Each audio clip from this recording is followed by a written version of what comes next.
Hebrews chapter 12.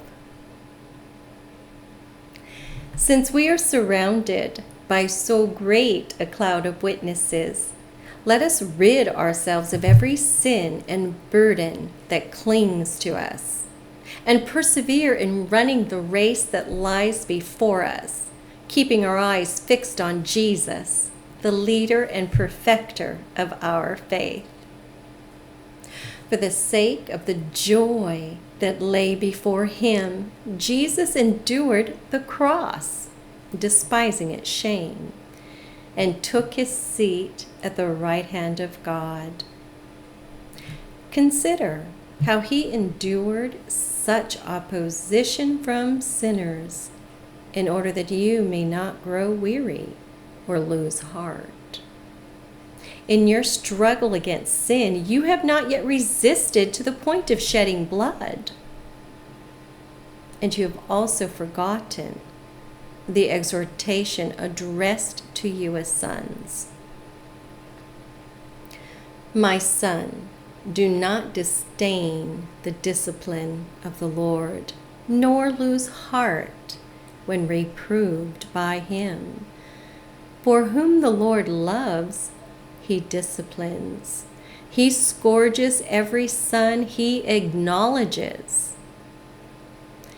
Endure your trials as discipline. God treats you as sons. For what son is there whom his father does not discipline? If you are without discipline, in which all of us have shared, you are not sons, but bastards. Besides this, we've had our earthly fathers to discipline us, and we respected them. Should we not then submit all the more to the Father of spirits and live? They disciplined us for a short time, as seemed right to them. But God does so for our benefit, that we might share in his holiness. At the time, discipline seems a cause not for joy, but for pain. Yet later, it brings the peaceful fruit of righteousness, the ability to do God's will, to all those who are trained by it. Therefore, strengthen your drooping hands and weak knees. Make a straight path for your feet, so that what is lame may not be dislocated, but healed. Strive for peace and for that holiness, without which no one will see God. Do not deprive anyone of the grace of God, that no bitter root spring up and cause trouble, through which many may become defiled. See to it that no one is an immoral or profane person, such as Esau, who sold his birthright for a single meal. You know that later, when he wanted to receive his father's blessing, he was rejected, because he had no opportunity to change his mind, even though he sought the blessing with tears. You have not had to approach that mountain with its blazing fire, its gloomy darkness and storm, and a trumpet blast, and a voice that spoke such words that those who heard it begged no message be further given to them. For they could not bear to hear the command that if even an animal touches the mountain, it shall be stoned.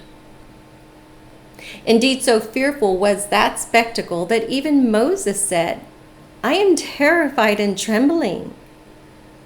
No, you have approached Mount Zion and the city of the living God, the heavenly Jerusalem, and a company of countless joyous angels, and the assembly of the firstborn enrolled in heaven, and God, the judge of all, and the spirits of the just made perfect, and Jesus, the mediator of a better covenant, and the blood that speaks more eloquently than that of Abel. See that you do not reject the one who speaks. For if they did not escape when they rejected the one who warned them from earth through Moses, how much more so in our case if we turn away from the one who warns us from heaven?